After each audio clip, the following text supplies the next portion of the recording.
Lonely cowboy is CEO of the dessert. Poor girl says, "If I make your kid eat, will you feed me?"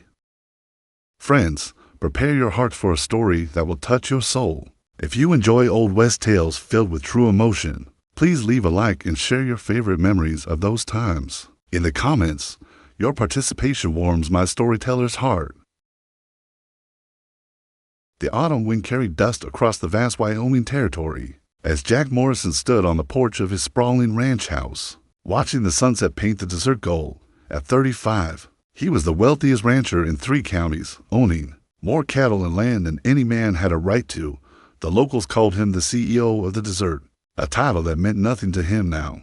His weathered hands gripped the porch rail as he watched his 6-year-old son, Tommy, sitting alone under the old cottonwood tree.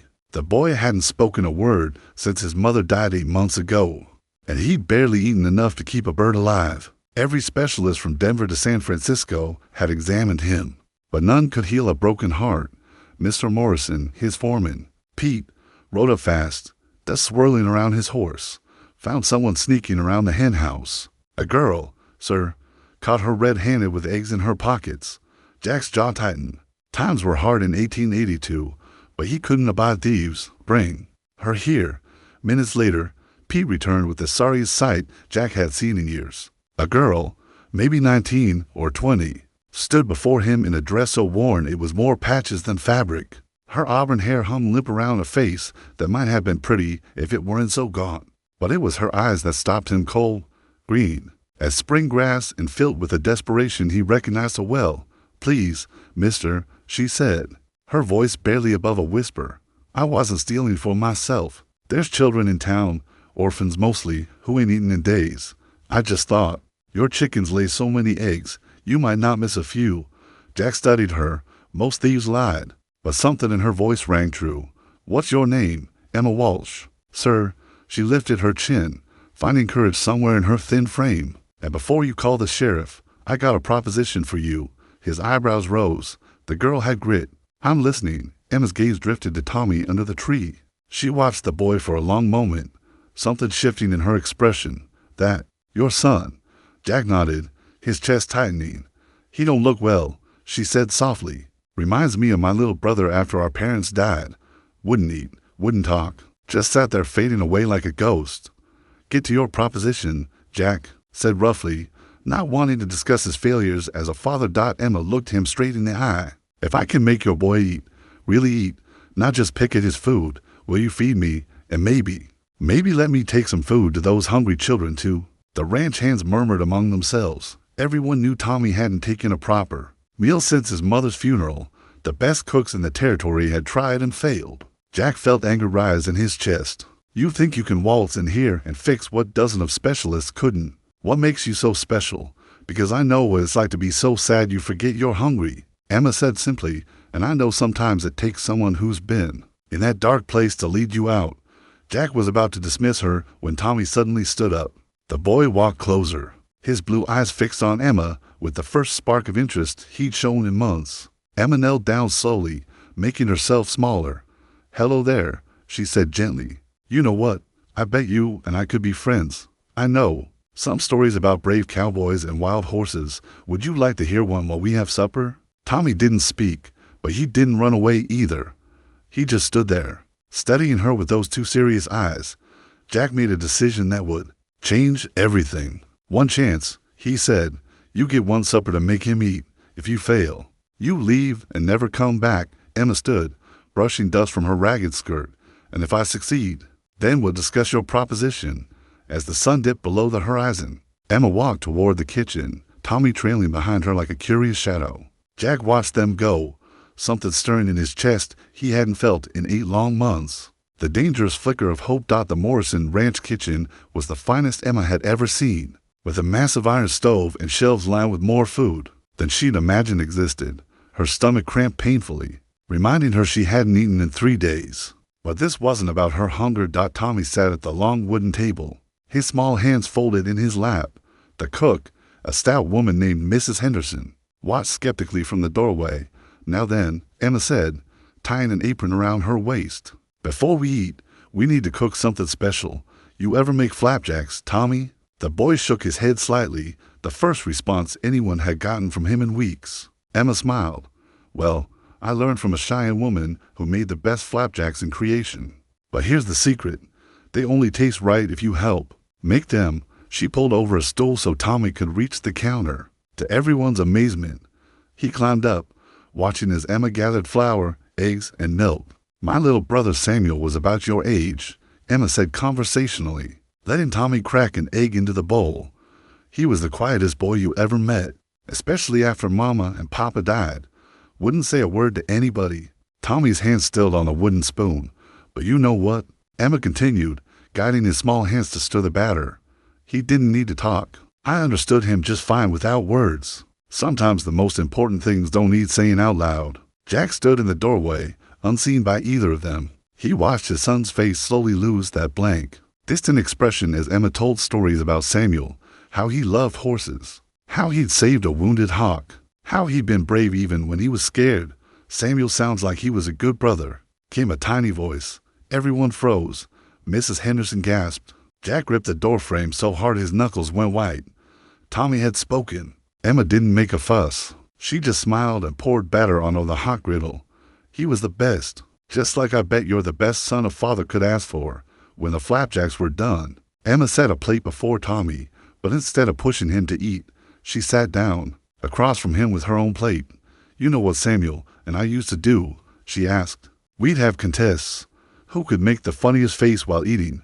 Want to try? For the first time in 8 months, Tommy smiled. It was small, barely there, but it was real. He took a bite of flapjack, then scrunched up his nose. Emma laughed and made an even sillier face. Soon Tommy was giggling, actually giggling, between bites. He ate 1 flapjack, then 2, then asked for more. Jack turned away, his eyes burning. When he finally composed himself and entered the kitchen, Tommy had cleaned his plate. Papa, Tommy said, syrup on his chin. Emma knows stories about wild horses, and her brother had a hawk. Jack knelt beside his son's chair. Is that so? She's going to tell me more tomorrow, Tommy announced, then seemed to remember himself. If that's okay, Emma stood quietly, untying the apron.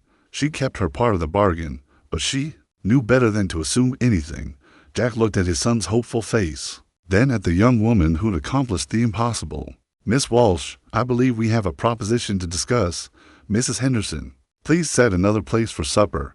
A proper supper this time. Oh, I couldn't, Emma began. You haven't eaten in days, Jack said, his tone brooking no argument. Sit, as Mrs. Henderson bustled about preparing a meal. Tommy tugged on Emma's sleeve. Will you really come back tomorrow? Emma glanced at Jack, who nodded. I'll be here, she promised, with more stories, all the stories you want. That night, Emma ate her first full meal in weeks while Tommy chattered about horses and hawks. Jack watched them both, marveling at the miracle unfolding in his kitchen. But when Emma mentioned the hungry orphans in town, he saw something else in her eyes, a fierce protectiveness that reminded him of his late wife. How many children? He asked quietly. 12 at last count, Emma said. The church tries to help, but times are hard. Jack made another decision. Tomorrow, you'll take 2 of my men in a wagon of supplies to town. Whatever those children need. Emma's eyes filled with tears. Thank you. I don't know what to say. Don't thank me yet, Jack warned. This arrangement comes with conditions. But as Tommy laughed at another of Emma's faces, Jack wondered who was really setting the conditions here. Something told him the slip of a girl would change more than just his son's appetite. Later, as Emma prepared to leave for the small room in the servants' quarters, Tommy caught her hand. Emma, he whispered, do you think Mama can see me from heaven? Emma knelt down, her voice gentle. I'm sure she can, and I bet she's so proud of how brave you were today. Tommy hugged her then, fierce and sudden. Over his head, Emma's eyes met Jack's, and something passed between them, an understanding that some wounds could only be healed by those who'd borne similar scars. Dawn came early to the Morrison ranch, painting the sky purple and gold. Emma was already in the kitchen when Jack entered, finding her kneading bread dough while Tommy sat at the table. Fully dressed and eager, Emma's teaching me to make bread, Tommy announced. She says it's alive. Jack raised an eyebrow at Emma, who smiled. Yeast is a living thing. I thought Tommy might like to know his breakfast helped something grow. It had been 3 days since Emma's arrival, and the change in Tommy was remarkable. He ate every meal, chattered constantly, and followed Emma around like a devoted puppy. But Jack noticed other changes too, how Emma's cheeks had gained color, how she moved with more energy now that she was eating regularly. Double quotes Mr. Morrison, Emma said, her hands still working the dough. I wanted to thank you for yesterday's wagon. The children, you should have seen their faces. Jack had seen them, actually. He'd ridden into town separately and watched from across the street as Emma distributed food, blankets, and supplies. The way those orphans clung to her, called her Miss Emma with such affection. It was clear this wasn't her first time helping them. About those children, Jack said, pouring himself coffee, the church can't house them all, can it? Emma's hands still. No, sir. Some sleep in the livery stable, others wherever they can find shelter. Emma says winter's coming. Tommy piped up. She says the children might freeze. Jack studied his son's concerned face. In 3 days, Tommy had rediscovered empathy along with his appetite. Well, we can't have that, Jack said slowly. I own a large house in town. Been empty since my foreman moved out here. Could be fixed up for those children. With the right person running it. Emma's eyes widened. Mr. Morrison, I couldn't possibly. Not you. Jack clarified quickly. You're needed here. But perhaps you know someone trustworthy. Emma bit her lip, thinking. There's Mrs. Garrett. She lost her husband last year. Been taking in laundry to survive. She loves children, but could never have any of her own. Bring her by. Tomorrow, if she's suitable, she'll have the job. Tommy jumped up and hugged his father. You're the best, Papa, over his son's head. Jack caught Emma's smile, warm and approving. It did strange things to his chest. Later that morning, while Tommy napped, Jack found Emma in the garden, picking vegetables for lunch. You're good with him, he said. Emma straightened, brushing dirt from her hands. He reminds me so much of Samuel, the same gentle heart under all that hurt. What happened to Samuel? Emma's face clouded. Pneumonia. 2 winters ago. He was 8. She turned back to the vegetables. I tried everything, but we couldn't afford a doctor. By the time the church minister brought one, it was too late. I'm sorry. That's why I helped the orphans. Emma continued softly. No child should die because they're poor. No child should go hungry because they have no family. Jack watched her work, seeing her in a new light. Not just a desperate young woman, but someone who channeled her grief into purpose. My wife would have liked you, he said suddenly, surprising himself. Emma looked up. Tell me about her. Jack rarely spoke about Margaret, but something about Emma made the words come easier. She was light, pure light, always laughing, always seeing the good in people. When she got sick, he cleared his throat. She made me promise to keep Tommy happy. I've done a poor job of it. You've done your best, Emma said firmly. Grief makes us all stumble. But look at him now. He's coming back to you. Thanks. To you, Emma shook her head. I just reminded him that joy and sorrow can exist together. That's all any of us need sometimes, permission to feel both. That afternoon, a crisis tested their fragile progress. Tommy fell from a fence and scraped his knee badly. The sight of blood sent him into hysterics. Calling for his mother, Jack froze, that familiar helplessness washing over him. But Emma swept in calmly, gathering Tommy into her arms. SHH, brave boy, she murmured. I know it hurts. I know you want your mama. She's gone. Tommy sobbed. She's gone and she's never coming back. That's right, Emma said, surprising Jack with her directness. She's gone from this world. But you know what?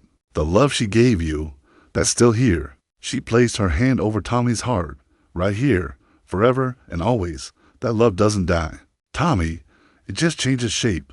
Tommy's sobs quieted to hiccups. Really, really. And you know what else? Your mama's love lives in your papa too, and in everyone who cares about you. That's how love works. It spreads and grows and never really leaves. As Emma cleaned and bandaged the scrape, Tommy looked at his father. Is that true, Papa? Is Mama's love still here? Jack knelt beside them, his voice thick, every minute of every day. Son, that evening, as Emma tucked Tommy into bed, the boy asked Emma, will you stay forever? Emma glanced at Jack standing in the doorway. I'll stay as long as you need me. I'll always need you, Tommy said sleepily after he dozed off. Emma and Jack stepped into the hallway. He's getting attached, Jack said quietly. Is that bad? Jack studied her face in the lamplight. It is if you're planning to leave. Emma met his gaze steadily. I made a bargain to help your son eat. He's eating. But if you want me to go, no. The word came out sharper than intended.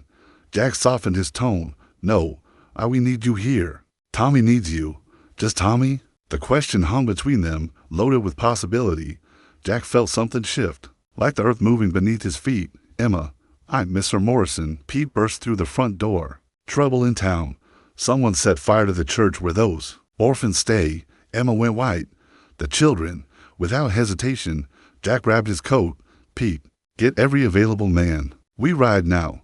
He turned to Emma. Stay with Tommy. But Emma was already reaching for her shawl. Those are my children too, Mr. Morrison. I'm coming. Jack saw the determination in her eyes and knew better than to argue.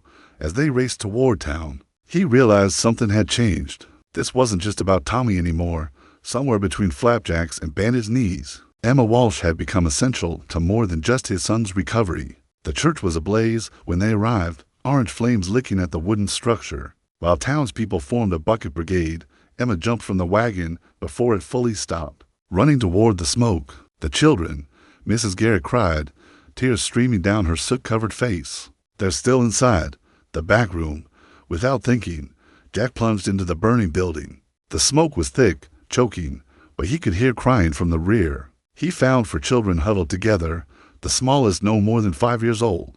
Come on, he shouted, scooping up to while the older ones grabbed his coat. Emma peered through the smoke like an angel, having entered from the back door. I've got them. She lifted the crying 5-year-old.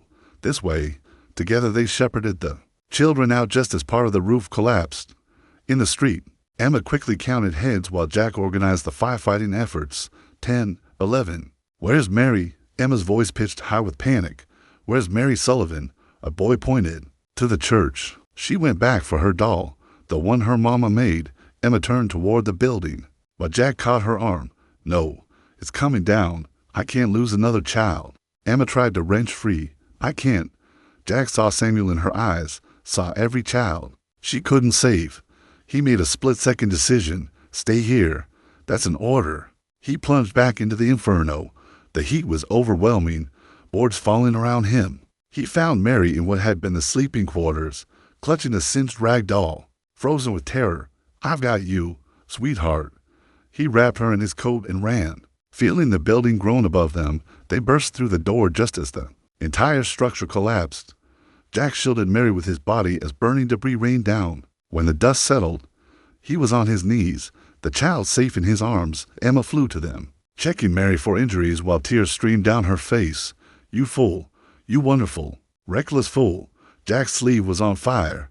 Pete quickly beat it out, but not before the flames burned through the skin. Jack gritted his teeth against the pain. Let me see, Emma demanded, carefully rolling up his sleeve. The burn was ugly, blistering. We need the doctor. I'm fine, but his face was pale, sweat beading on his forehead. You're not fine, Emma's voice cracked. You could have died. So could you, Jack countered. You would have gone in after her. Their eyes met over Mary's head, an understanding passing between them. They were about the type to run into fires for children who weren't their own. Dr. Willis arrived and treated Jack's arm while Emma helped settle the children in the hotel, the owner having offered free rooms. But there wasn't enough space for everyone. They'll come to the ranch, Jack announced, his tone brooking no argument. All of them, until we can arrange permanent housing. Mr. Morrison, the minister began.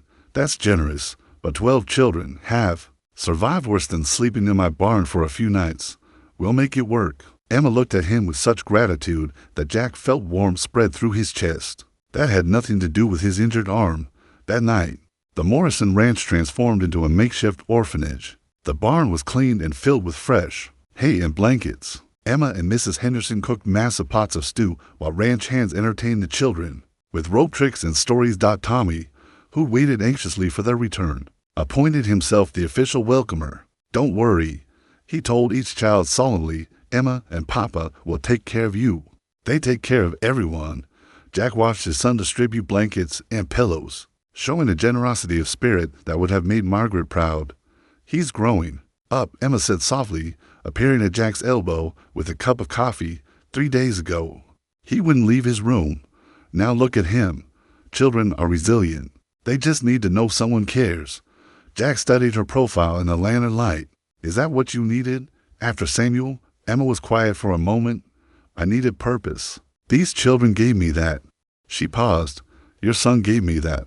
Just my son. There it was again. That dangerous territory they kept approaching. Emma turned to face him fully. Jack. It was the first time she'd used his given name. Your wife hasn't been gone a year. You're still grieving, and I'm just a homeless girl who tried to steal your eggs. You're the woman who brought my son back to life, Jack said firmly. You're the woman who runs into burning buildings for other people's children.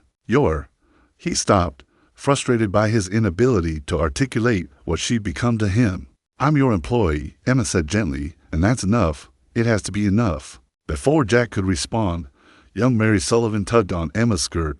Miss Emma, I'm scared. Will you sing to us? Emma squeezed Jack's good hand briefly, then gathered the children around her. Her voice, clear and sweet, filled the barn with an old lullaby. One by one, the orphans dozed off, safe for the first time in months. Jack retreated to the house, his arm throbbing. He found Tommy in the kitchen with Mrs. Henderson, carefully packing extra blankets for the littlest ones. Tommy explained, Emma says they get cold easier. That's thoughtful, son. Tommy looked up at him with serious eyes. Papa, are you going to marry Emma? Mrs. Henderson dropped a pot, the clatter echoing through the kitchen. Thomas Morrison. She scolded. That's not appropriate, but Tommy persisted. Sarah Jenkins. At church says when a papa and a lady look at each other like you and Emma do, they get married. And I think Mama would like Emma. She helps people, just like Mama did. Jack's throat felt tight. It's complicated, son. Grown-ups always say that, Tommy observed. But Emma makes you smile, and she makes the best flapjacks, and she loves me. Isn't that enough? From the mouths of babes, Jack thought, but he knew. The world and Emma would need more than a 6-year-old's logic. Later, as the ranch settled into sleep, Jack stood on the porch despite the pain in his arm. Emma emerged from the barn, wrapping her shawl tighter against the cool night air. They're all asleep, she reported, even Mary, though she's clutching that doll like life itself. You were willing to die for that doll. No, Emma corrected. I was willing to die for what it represented, the last piece of her mother. Everyone deserves to keep something of the people they love. Jack thought of Margaret's handkerchief, still in his pocket after all these months. Yes, they do. They stood in comfortable silence, watching stars appear in the vast Wyoming sky. Thank you, Emma said suddenly, for saving Mary, for taking in the children, for everything. Don't thank me. This is what Margaret would have done. What she did do, actually. She was always bringing home strays, animals, people. Didn't matter. Said the ranch was too big for just us. She sounds wonderful. She was. Jack turned to Emma. But so are you. Different, but equally wonderful. Emma's breath caught. In the moonlight, with her hair coming loose from its pins and soot still smudging her cheek, she looked beautiful and vulnerable and strong all at once. I should go, she whispered. Should you, for a moment? Jack thought she might stay, but then a child's cry echoed from the barn, and the spell broke. Good night, Jack, Emma said, hurrying away. Jack watched her go, his burned arm aching almost as much as his heart. Change was coming to the Morrison ranch. Whether he was ready or not, the weeks passed in a whirlwind of activity. The Morrison ranch had become a small village, with children everywhere. Jack converted the old bunkhouse into proper quarters, hired carpenters to add rooms, and watched his property transform into something between a ranch and an orphanage. Tommy thrived. As the unofficial big brother to 12 children, he taught the younger ones to ride, help with chores, and most remarkably, taught constantly. The silent, grieving boy had vanished entirely, but it was Emma who'd become the heart of it all. She managed the chaos with grace, teaching lessons. In the morning, organizing chores, settling disputes, and somehow still finding time to make every child feel special. Jack found himself watching her more and more. The way she braided little Sarah's hair while listening to the girls' stories. How she taught the boys to rope cattle without making them feel foolish. The gentle patience she showed with Mary, who still woke with nightmares about the fire. You're smitten, Pete observed one afternoon, catching Jack staring as Emma helped children hang laundry. Don't be ridiculous, boss. I've known you since you were Tommy's age. Seen you through courting Margaret, marrying her, losing her. I know what Jack Morrison looks like when he's falling. Jack's jaw tightened. It's too soon. Says who? Margaret? Boy, that woman loved you fierce, but she loved life more. Think, she'd want you moping forever, especially when there's a woman like that making eyes back at you. Emma doesn't. Boss, that girl looks at you like you hung the moon every time you walk in a room. Her face lights up. Even the children see it. As if to prove Pete's point, two of the younger boys ran past, singing, Miss Emma loves Mr. Jack. Miss Emma loves Mr. Jack. Emma appeared moments later, face flushed. I'm so sorry. I'll speak to them. It's fine, Jack said, though his own face felt warm. Children will be children. Their eyes met and held for a moment before Emma hurried. After the boys, Pete chuckled and walked away, leaving Jack with his tumultuous thoughts. That evening brought unexpected visitors. A well-dressed couple from Denver arrived in an expensive carriage. Jack recognized them as the Weatherbys, wealthy merchants who moved west 5 years prior. Mr. Morrison. Charles Weatherby began without preamble. We heard you've taken in orphans. We're here about the boy. Which boy? The red-headed one. William, I believe. Age 10 or thereabouts. We need a strong boy for work, and orphans are usually grateful for positions. Jack's eyes narrowed. You want to take William as a servant? An apprentice. Mrs. Weatherby corrected smoothly. He learned trade, have room and board. Better than charity. Surely Emma appeared in the doorway, William hiding behind her skirts. The boy's eyes were wide with fear. No, Emma said firmly, William stays here. Mrs. Weatherby's lip curled. And you are, she's the children's guardian, Jack said, moving to stand beside Emma. And she said no. Mr. Morrison, be reasonable. You can't mean to keep all these children indefinitely. We're offering the boy opportunity. You're offering servitude, Emma interrupted. I know your type. You'll work him dawn to dusk, feed him scraps, and call it charity. I've seen what happens to orphans in such positions. How dare you? Mrs. Weatherby gasped. Charles, I won't stand here and be insulted by some. Careful. Jack's voice turned dangerous. Choose your next words very carefully. Charles Weatherby studied Jack's face and wisely pulled his wife toward the carriage. Well, speak to the town council about this. Orphans need proper placement, not whatever this is. After they left, William burst into tears. Don't let them take me, please, Miss Emma. Emma knelt and hugged him tight. Never, you hear me? Never. That night, after the children were asleep, Emma found Jack in his study. He was writing letters, his injured arm still bandaged but healing. What are you doing? Making it official, Jack said.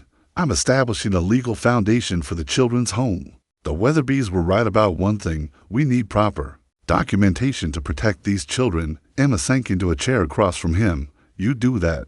Make it permanent? Did you think this was temporary? I didn't dare hope otherwise. Jack set down his pen. Emma, when I make a commitment, I see it through.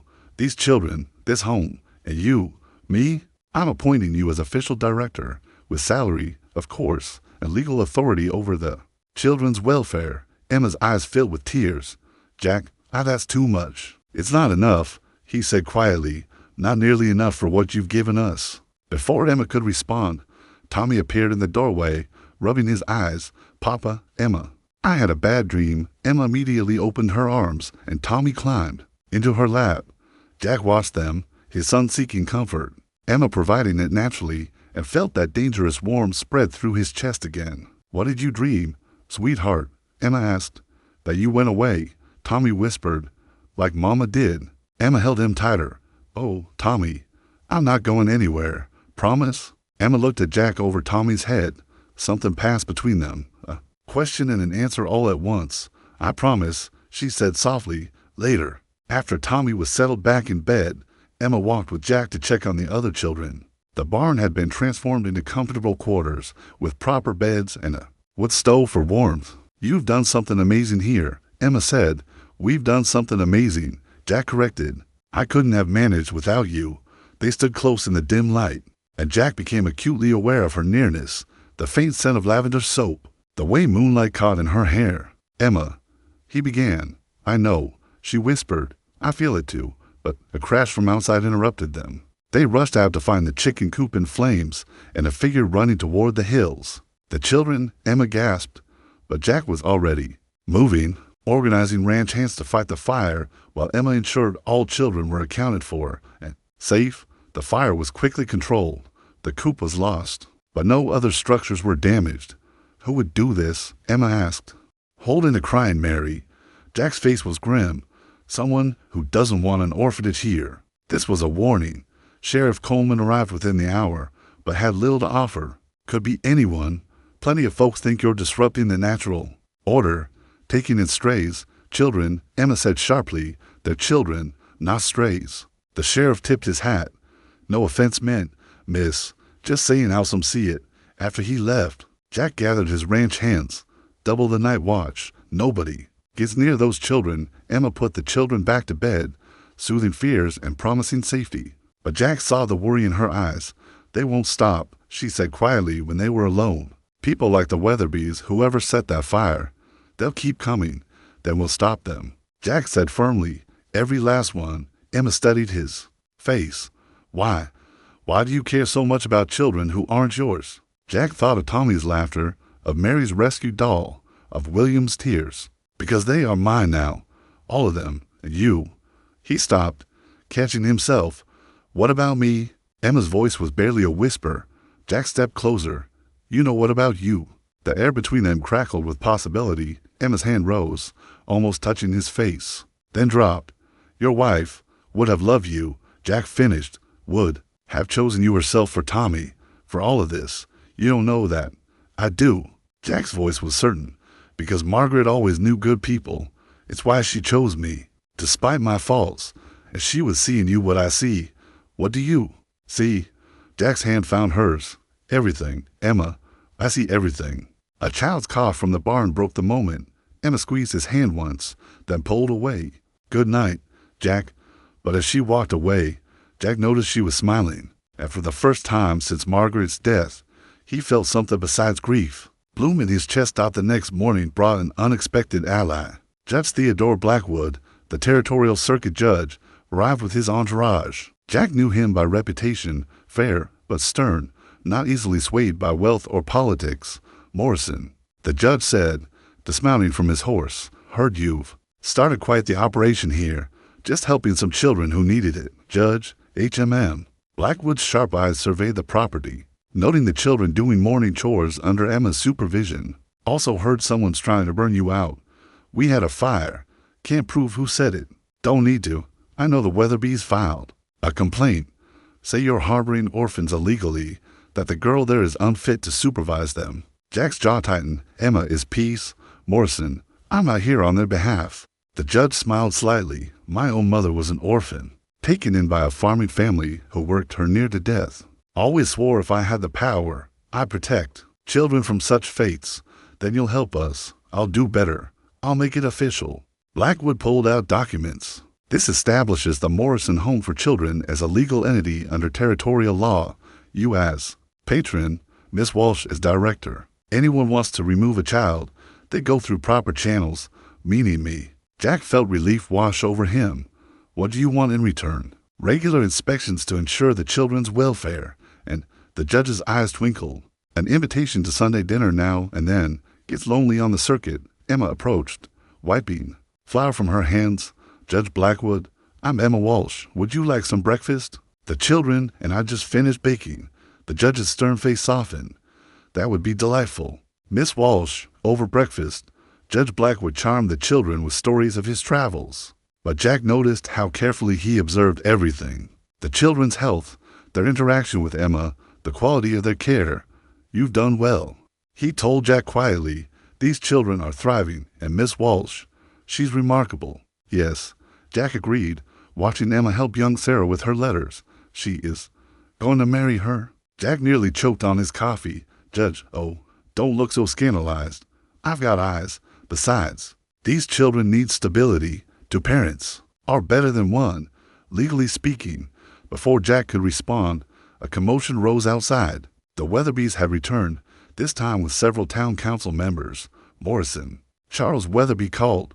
We demand to inspect these premises. Judge Blackwood stood slowly. His presence immediately commanded respect. Gentlemen, ladies, what seems to be the trouble? Judge Weatherby sputtered. We didn't expect. That is, we're concerned about these children's welfare, as am I, which is why I've spent the morning observing. These children are well fed, clean, educated, and, most importantly, happy. More than I can say for serving children in certain households.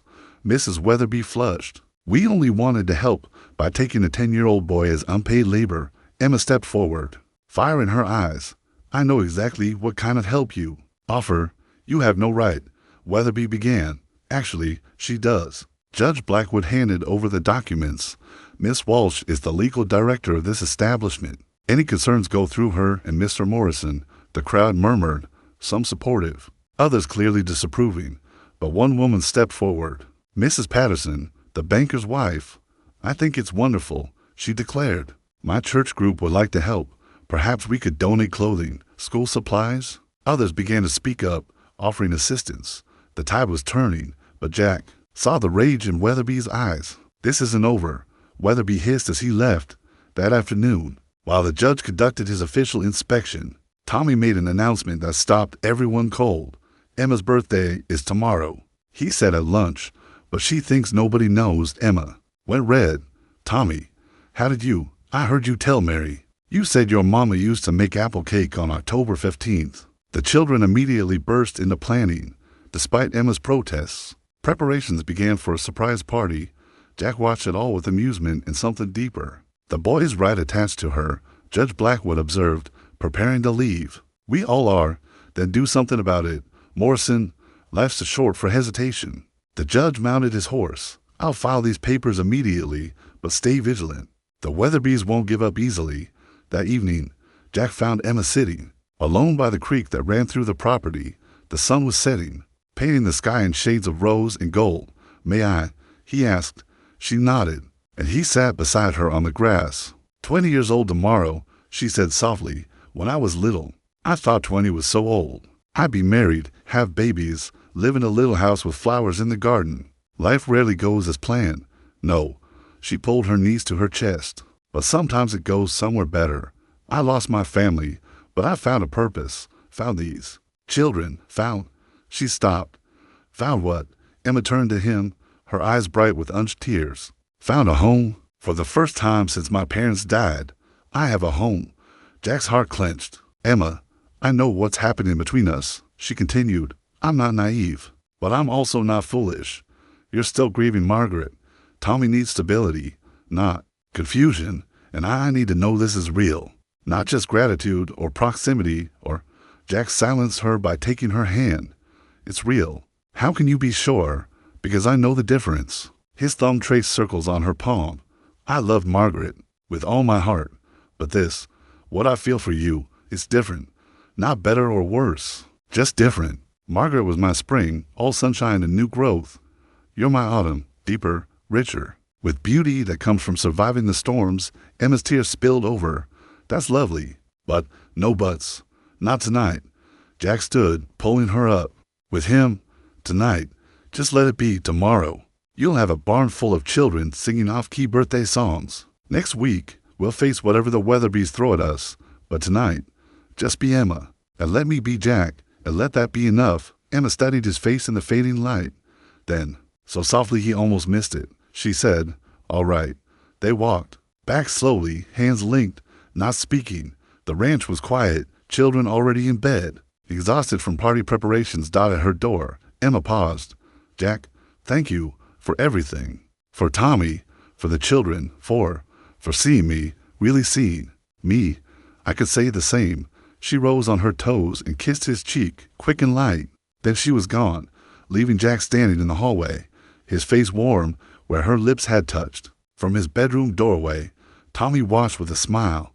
His papa was happy again. Emma was staying forever, and tomorrow they'd have cake, sometimes. The 6-year-old thought life was perfectly simple, but outside in the darkness, Charles Weatherby met with shadowy figures, gold change in hands. If Morrison wouldn't see reason, perhaps fear would work better. After all, accidents happen on ranches all the time. The storm was coming, but for tonight, the Morrison ranch slept peacefully, wrapped in the warmth of newfound love and chosen. Family Emma's birthday dawned crisp and clear, with frost glittering on the grass. She woke to find a small package outside her door, a new shawl, soft blue wool with delicate embroidery. No note, but she knew Jack's thoughtfulness when she saw it. The children were terrible at keeping secrets, All through breakfast, they giggled and whispered, while Tommy practically vibrated with excitement. Emma pretended not to notice the mysterious preparations happening in the barn. Miss Emma, little Sarah said, "You should definitely not go to the barn this afternoon, for no reason at all." Emma hid her smile. "I'll be sure to avoid it completely." But the morning's joy shattered when Pete rode in hard from the east pasture. "Boss, we got trouble. 30 head of cattle dead, poisoned water hole." Jack's face went dark. "Poison, no doubt about it. Found these." Pete handed over metal fragments, arsenic containers. "Someone dumped enough to kill anything that drank there." Emma felt ice in her veins. "The children often played near the water holes." "Jack, I know." His voice was grimly controlled. "Pete, get every hand out there. Check all water sources. Nobody, especially the children, goes near any stream or pond until we've tested everything." As Pete rode off, Jack turned to Emma. "Keep the children close to the house today. You think it's Weatherby. Who else? Approving it." Jack's fist clenched. 30 head. That's $3,000 gone, plus the breeding stock. Emma touched his arm. "We'll manage. It's not about money." Jack's eyes were haunted. What if one of the children had drunk from that hole? What if Tommy? But they didn't. "Well, be more careful now." Jack pulled her close, surprising them both. "I can't lose anyone else." "Emma, not you, not the children. I can't." Emma held him, feeling his fear and sharing it. "You won't, I promise." From the house, Tommy watched with worried eyes. His papa only held Emma like that when something was really wrong. That afternoon, despite the morning's darkness, the children insisted on their surprise. Emma allowed herself to be led to the barn, gasping in delight at the decorations, paper chains, wildflowers in mason jars, and a lopsided cake that 12 children had helped make. "Happy birthday, Miss Emma." They CHORUSED. The cake was more love than skill, frosting uneven and slightly burned on one side. But when Emma tasted it, she declared it perfect. "My mama used to say," she told them, "that food made with love always tastes better than food made with just skill." Judge Blackwood had returned for the celebration, bringing a leather-bound journal for keeping records of the children, he said formally, but his eyes twinkled. Or perhaps for other writings. As the party continued, Jack watched Emma laugh. With the children, wearing her new shawl, she caught his eye and smiled, and he felt that dangerous warmth again. "Papa," Tommy tugged his sleeve, "you have to give Emma your present." "Later, son, but it's important." "You said it was really important." The children took up the chant. "Present, present." Jack reluctantly produced a small wooden box. Inside, on a bed of blue velvet, lay a silver locket. Emma's breath caught. "Jack, it's beautiful." "Open it." Tommy urged. Inside was a tiny photograph, all the children grouped together, with Tommy in the center beaming. "So you can keep us with you always," Tommy explained, "even when you're far away." "Oh, sweetheart." Emma knelt and hugged him. "I'll treasure it forever." As Jack fastened the chain around her neck, his fingers brushed her skin. Emma shivered, and not from cold, but the moment shattered as riders approached fast. Sheriff Coleman led them, his face grim. "Morrison, we need to talk. Privately." Jack stepped away with him while Emma distracted the children, but she could see the lawman's gestures, Jack's growing anger. When Jack returned, his face was stone. "Sheriff got a warrant. The Weatherbys claim we're hiding stolen property. Their silver. Specifically, he has to search." "That's ridiculous," Emma protested. "I know, but the judge who signed it isn't Blackwood. It's Hammond from the next county, Weatherby's cousin." The search was humiliating. Ranch hands stood by angrily as deputies pawed through belongings. The children huddled together, frightened. When they reached Emma's room, she felt violated watching strangers handle her few possessions. Well, Deputy Mars held up a silver brush from behind Emma's dresser. "Looked like the Weatherby mark to me." "That's impossible," Emma gasped. "I've never seen that before." "Save it for the judge, miss." The sheriff looked genuinely regretful. "Emma Walsh, I'm arresting you for theft." "No." Tommy threw himself at Emma. "She didn't steal anything. Tell them, Papa." Jack's voice was deadly quiet. "Sheriff, you know this is a setup." "Maybe so, but I got a warrant and evidence. My hands are tied." As they put Emma in shackles, she kept her head high. "Take care of them," she told Jack. "All of them. Emma, promise me. Whatever happens, the children come first." "I promise, but this isn't over." As the sheriff's wagon pulled away, Tommy sobbed in his father's arms. The other children stood stunned. Their celebration turned to ashes. "Papa," Tommy choked out. "They can't take her. She promised she'd never leave." Jack held his son tight, rage building in his chest. The Weatherbys had made a fatal error. They'd threatened what was his. "She'll keep her promise, son. I'll make sure of it." That night, Jack Morrison began planning. If the law wouldn't help, he'd handle this the frontier way. The CEO of the desert was done playing nice. Emma sat in a small jail cell, her birthday shawl pulled tight around her shoulders. Through the barred window, she could see the sun setting on what should have been a perfect day. Miss Walsh, a soft voice, made her turn. Mary Sullivan stood outside her cell, clutching her cherished doll. "Mary, what are you doing here?" "Mister, Jack brought us, all of us. He said you needed to see we were all right." Soon the hallway filled with children's faces.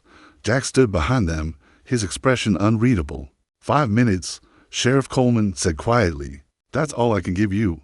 Tommy pressed against the bars. "Emma, I brought you something." He pushed a folded paper through.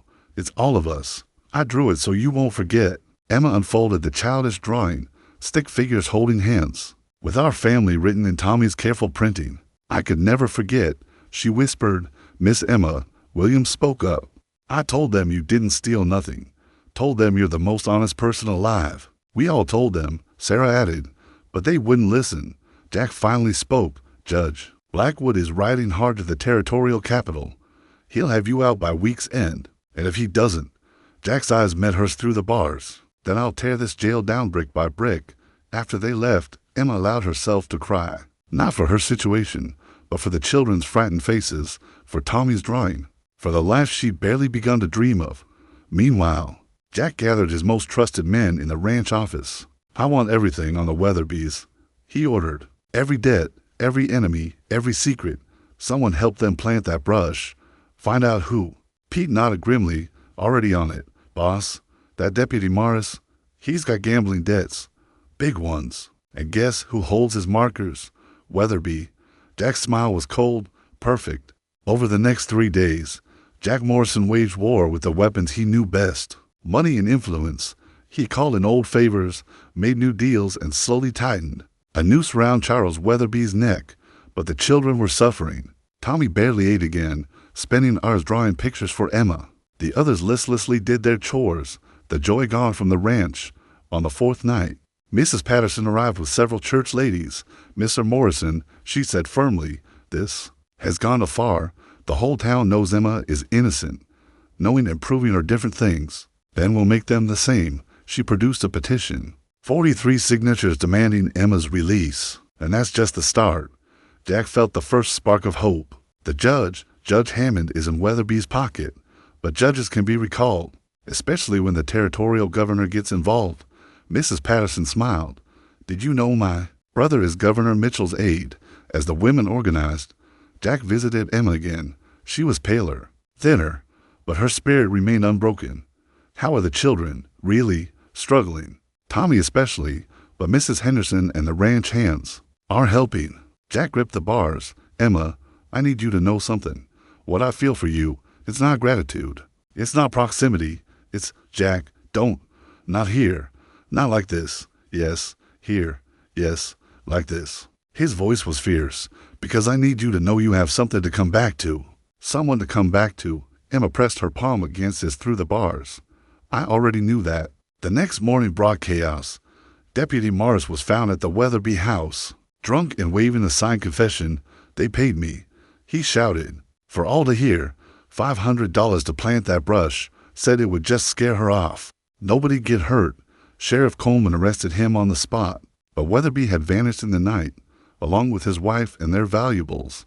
Within hours, Emma was free. Jack was there when they opened the cell, catching her as she stumbled on weak legs.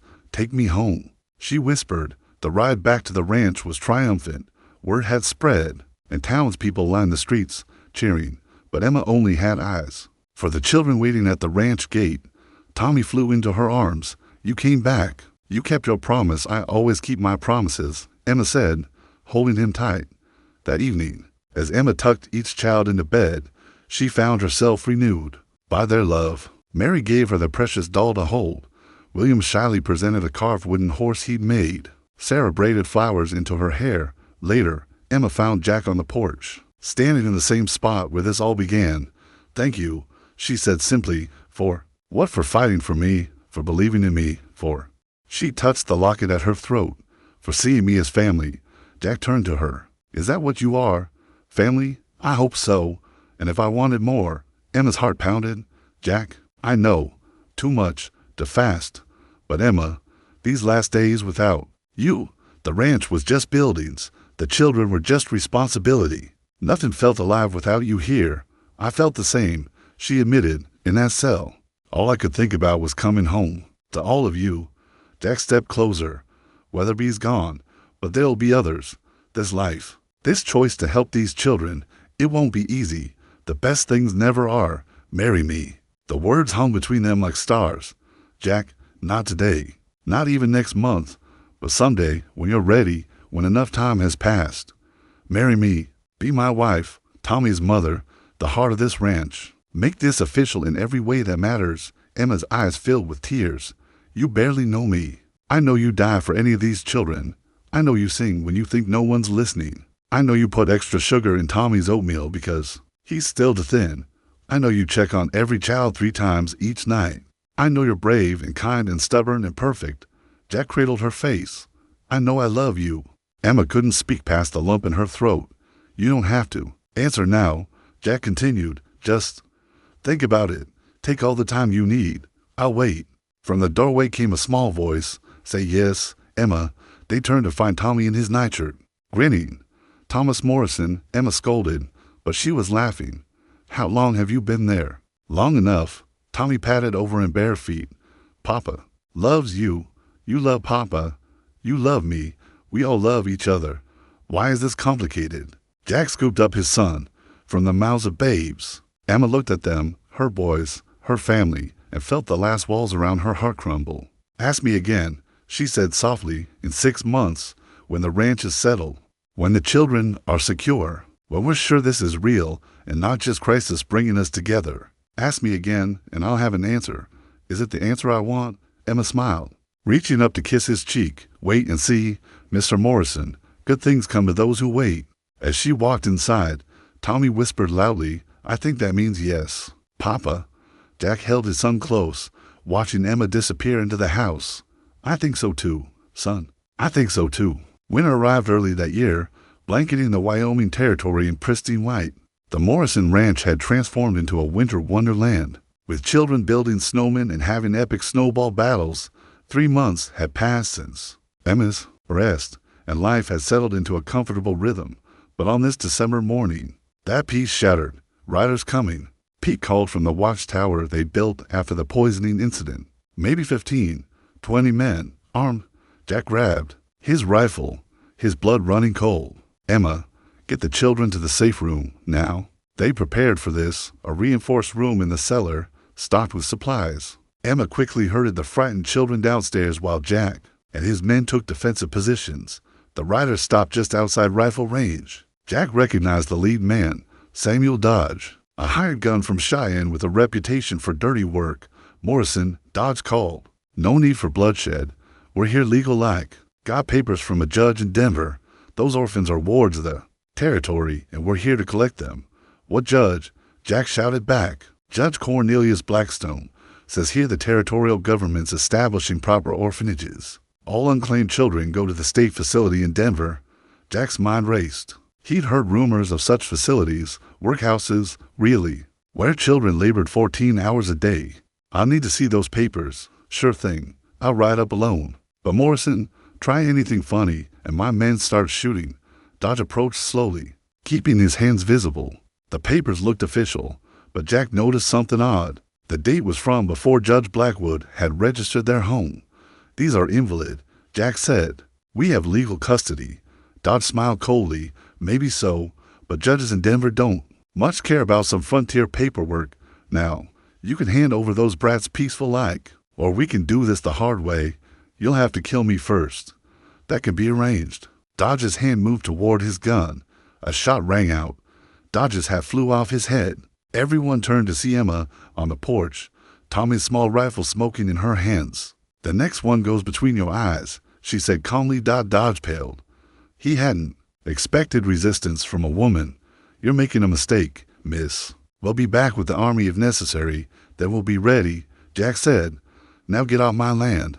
As the riders retreated, Jack turned to Emma. That was dangerous. So was letting them threaten our family. She lowered the rifle with shaking hands. I'm tired of people trying to take our children. That evening, Judge Blackwood arrived, having ridden hard from the capital. It's worse than you know, he said, accepting coffee with grateful hands. There's a new political movement. They want all orphans in state control. Say private homes like yours encourage dependency. That's absurd, Emma protested. It's profitable, Blackwood corrected. Children work for free in those facilities. Make goods that get sold. Someone's getting rich off their labor. Who's behind it? Jack asked. Hard to say, but Weatherby's name keeps coming up, even though he supposedly fled the territory. The judge looked grave. Jack, they have powerful friends, and legal or not, they might just take the children. That night, Emma couldn't sleep. She found Jack in his study, writing letters by lamplight. Calling in more favors, she asked. Everyone I have left. He looked up, exhaustion clear on his face. I won't let them take our children, Emma, our children. She smiled softly. I like how that sounds. Jack stood, crossing to her. It's been 3 months since I asked you to wait 6 months. I can count, Jack. I'm not sure I can wait 3 more. Emma stepped into his arms. Then don't. He pulled back to look at her. Emma, ask me again. Now, with men threatening us, winter coming hard, everything uncertain now. Because those men threatened us. Because winter is here. Because everything's uncertain except how I feel about you. Jack's hands framed her face. Emma Walsh, will you marry me? Yes.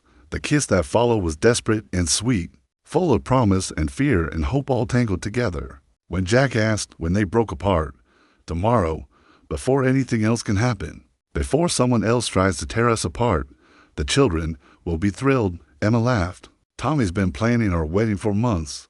I found his list.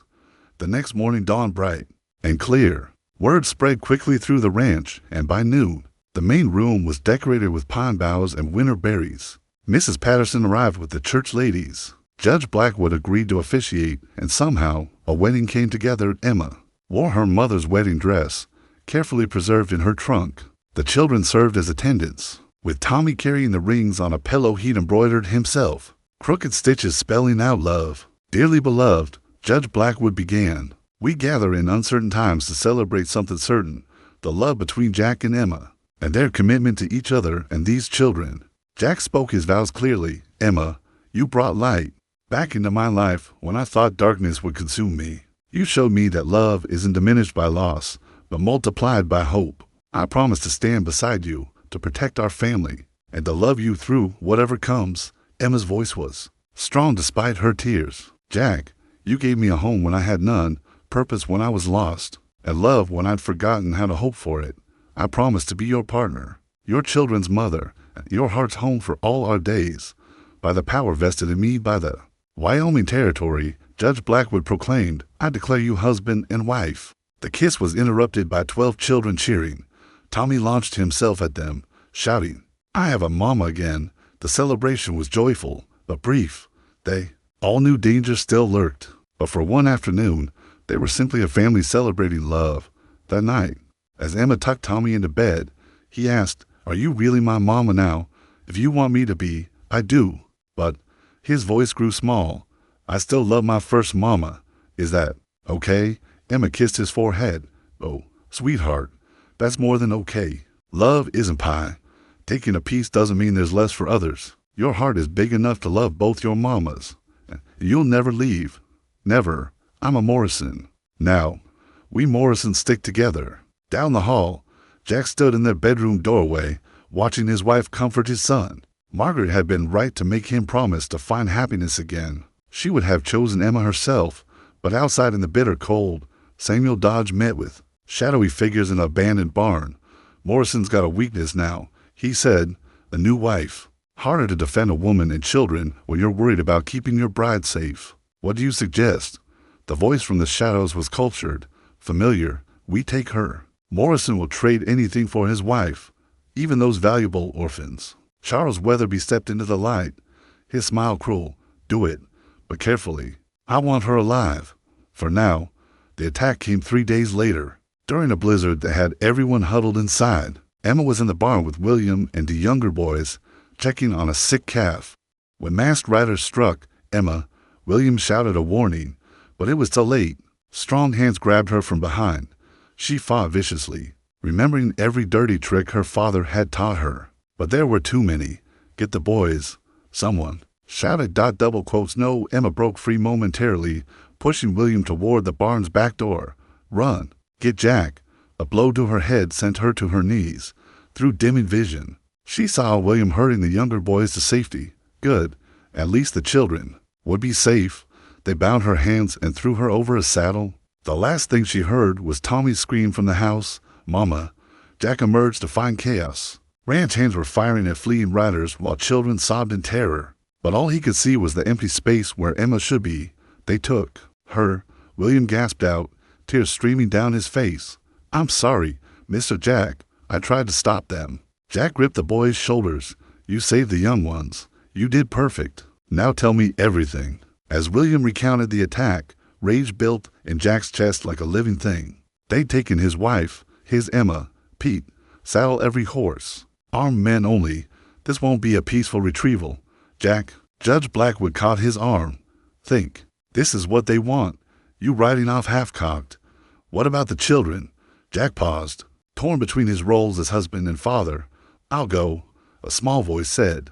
Everyone turned to stare at Tommy, standing straight despite his trembling. I'll go save Mama. He repeated. She saved me. Now it's my turn. Son, no. Papa, I'm not a baby. I can track better than anyone, and I'm small. They won't see me coming. Absolutely not, Jack said firmly, but Mrs. Patterson spoke up. The boy has a point about tracking, and if you take all the men, who protects the other children? In the end, they compromised. Jack took 6 men, while the rest fortified the ranch. But unbeknownst to anyone, Tommy slipped out through the cellar, tunnel they dug for emergencies, following his father's trail on his pony. Emma woke in a cold cabin, her head throbbing. Charles Weatherby sat across from her, cleaning his nails with a knife. Ah, the blushing bride awakens. Where am I? Somewhere your husband will never find you, unless, of course, he's willing to trade. He won't trade the children for me. No. Weatherby leaned forward. I think you underestimate how much Jack Morrison has come to need you.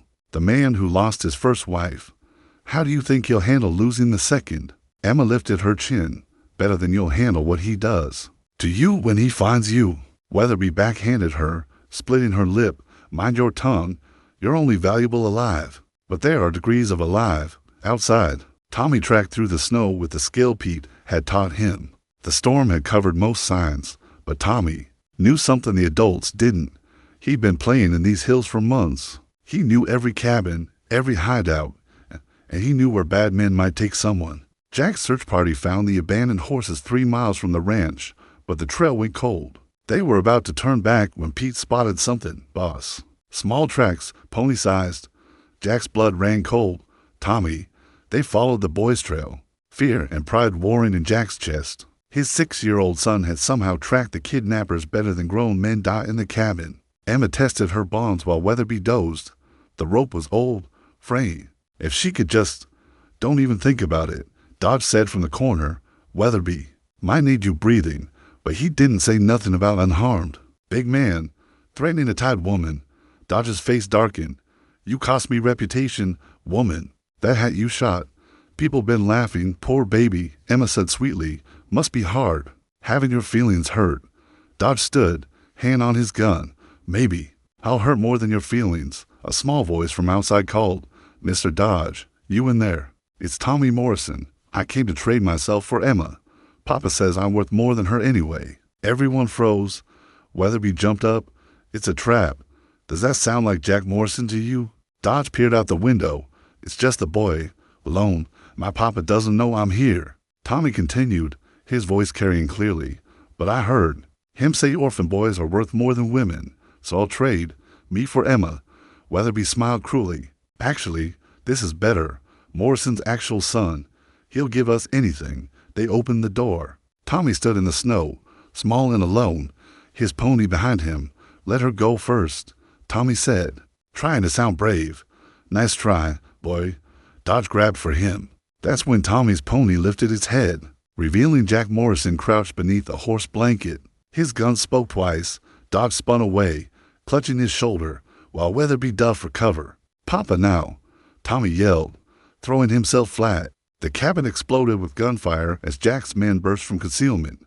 In the chaos, Emma managed to roll behind an overturned table, still working on her bonds. Weatherby grabbed for Tommy, using the boy as a shield. Back off, Morrison, or I'll. He never finished. Emma had freed herself and grabbed an iron poker from the fireplace. She swung with all her strength, dropping Weatherby like a stone. Nobody, she said fiercely, touches my son. The fight was over in seconds. Dodge and 2 others were wounded but alive. Weatherby was unconscious, blood seeping from his head wound. Jack crushed Emma and Tommy in his arms. Don't ever scare me like that again, either of you. Tommy saved me, Emma said, kissing the boy's head. My brave, clever boy, we saved each other, Tommy corrected. That's what family does. Judge Blackwood arrived with the sheriff as they were loading the prisoners. This time, with multiple witnesses and attempted kidnapping charges. Weatherby wouldn't escape justice. You realize, the judge said quietly to Jack, this isn't over. Weatherby was just a tool. Someone bigger is behind the orphanage scheme. Then, we'll face them, Emma said firmly, all of us, together.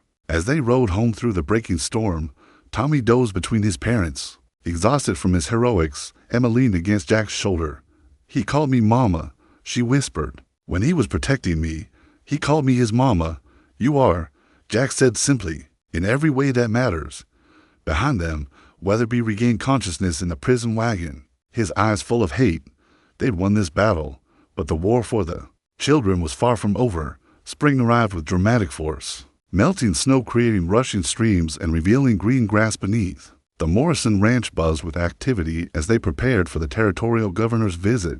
Their last hope to protect the children permanently, Emma stood in the kitchen, covered in flour, teaching the older girls to make bread for the important dinner. Her pregnancy, discovered just weeks after the kidnapping, had begun to show, and the children were endlessly fascinated. Will the baby like us? Sarah asked anxiously. The baby will love you, Emma assured her. You'll all be the best big brothers and sisters. Tommy, now confident in his role as eldest, nodded sagely. I'll teach the baby everything, like Papa taught me. Jack entered, dusty from working cattle. His eyes softened seeing Emma surrounded by children, one hand resting on her growing belly. Governor Mitchell's party just crossed the bridge, he announced. Everyone ready.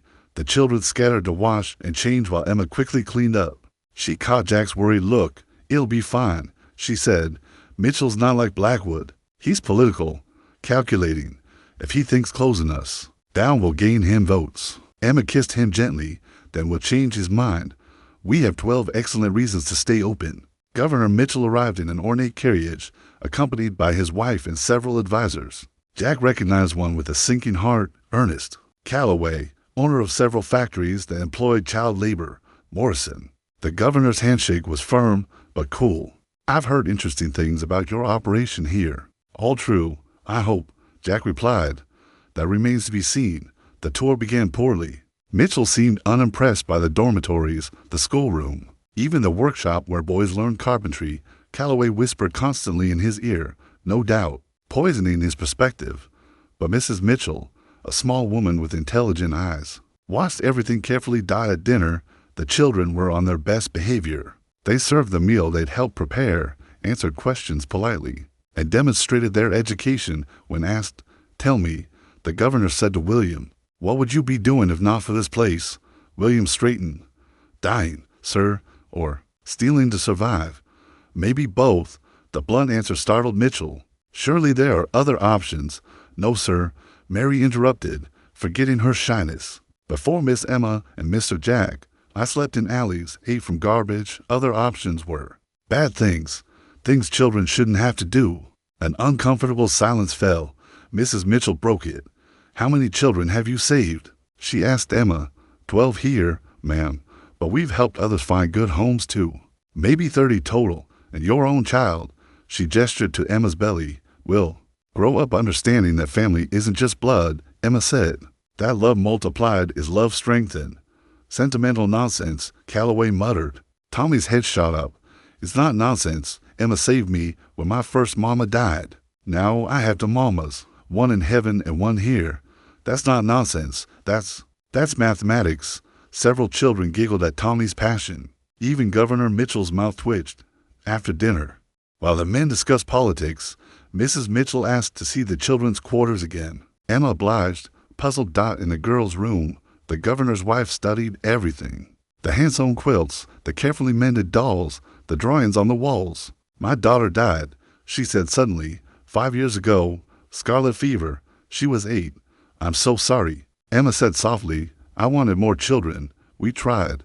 But she touched a drawing Sarah had made of a family.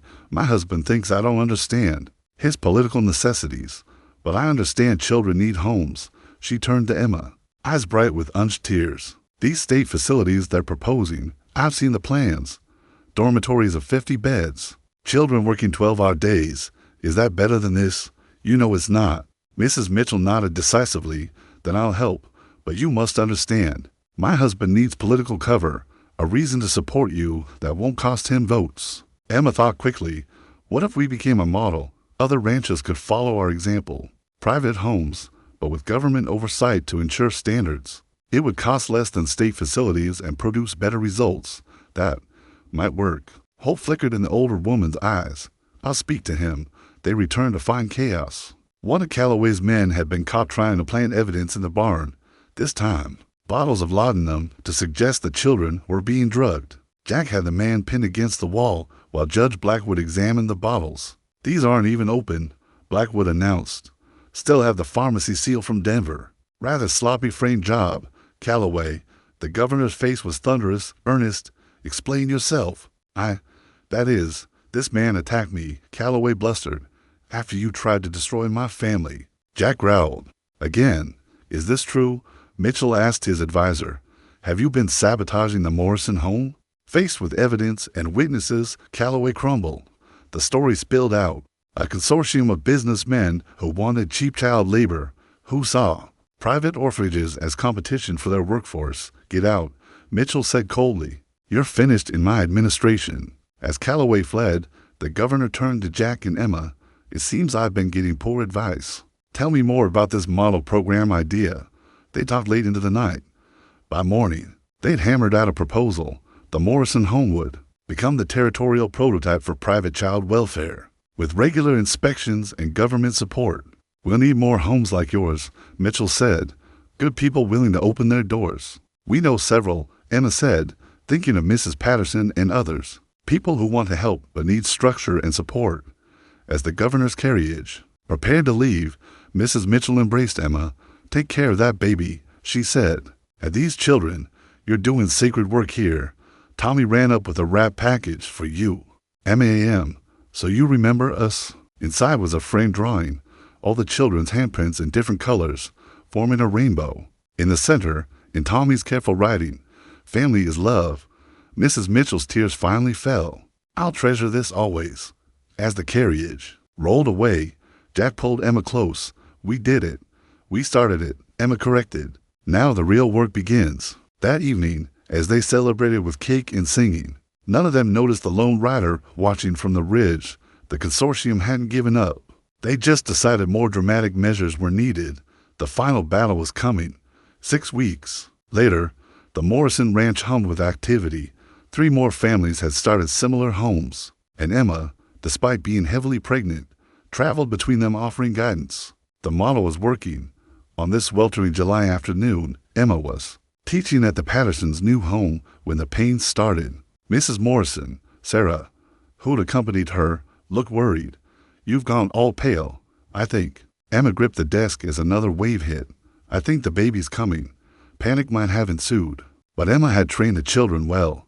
Sarah ran for help while the others made Emma comfortable.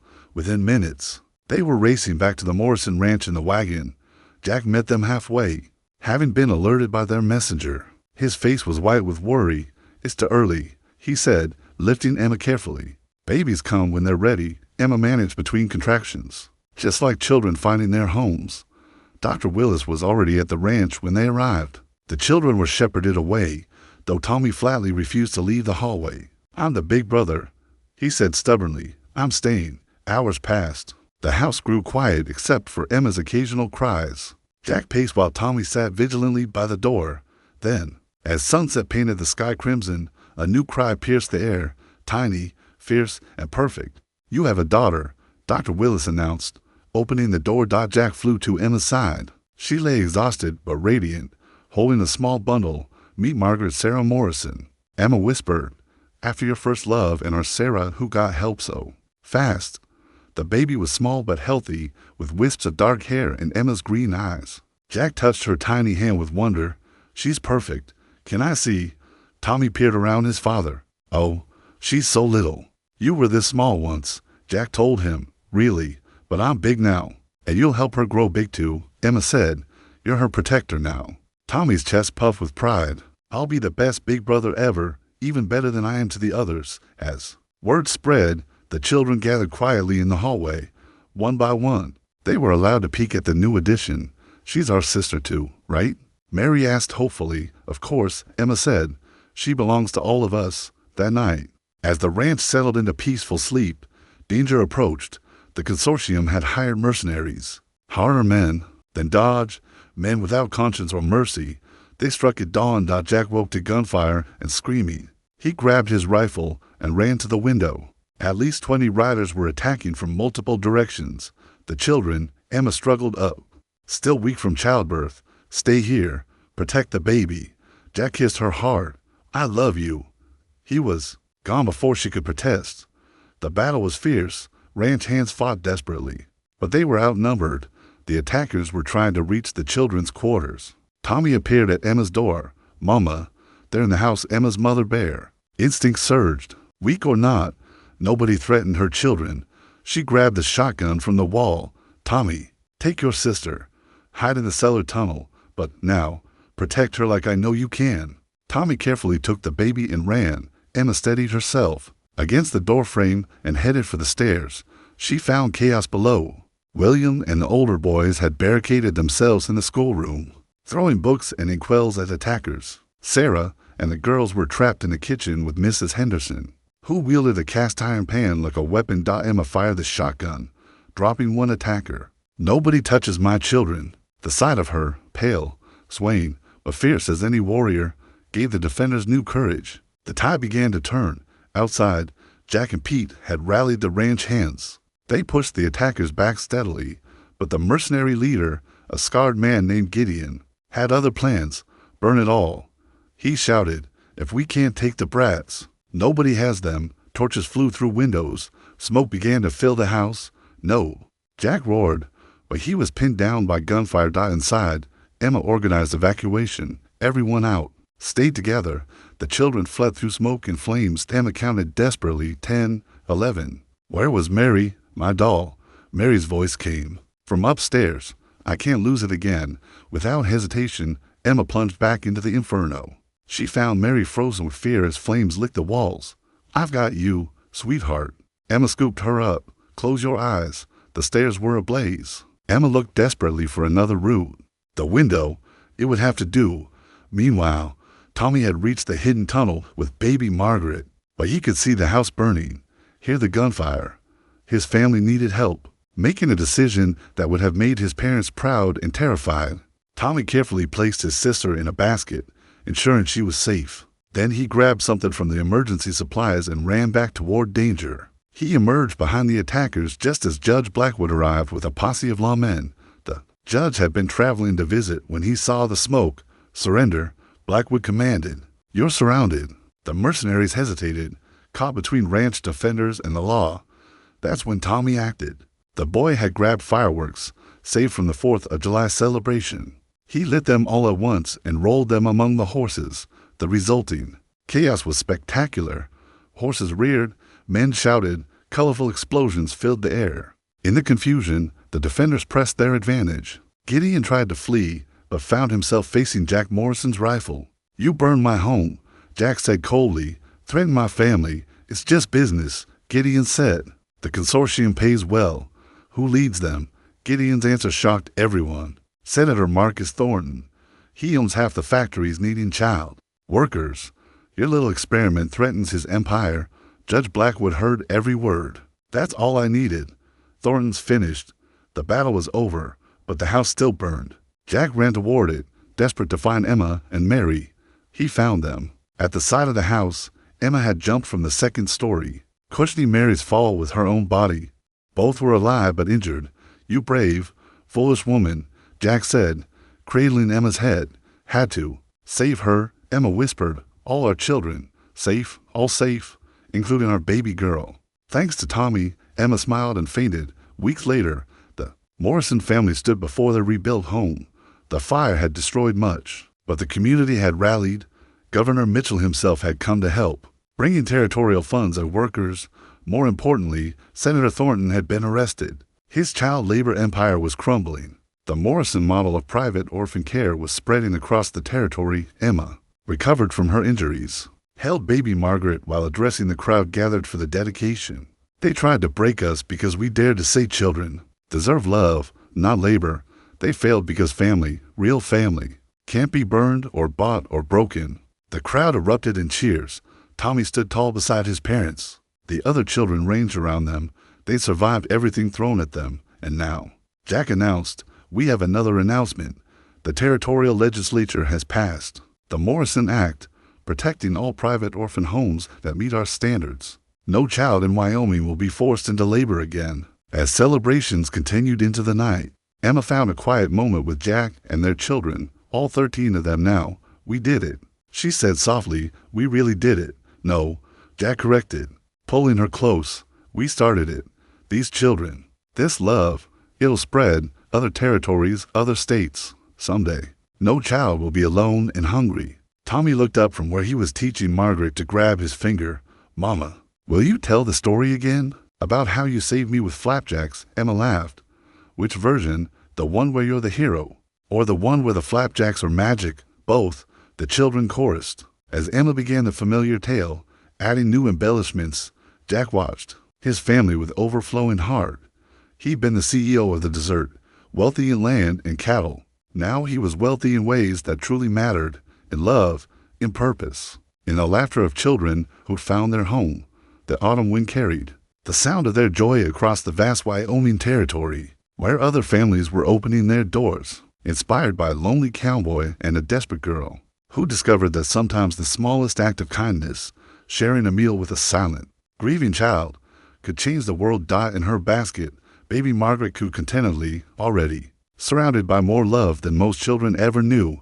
And somewhere, surely, another hungry child was finding their way to a warm kitchen, a patient heart, and the promise of family. The Morrison legacy had begun.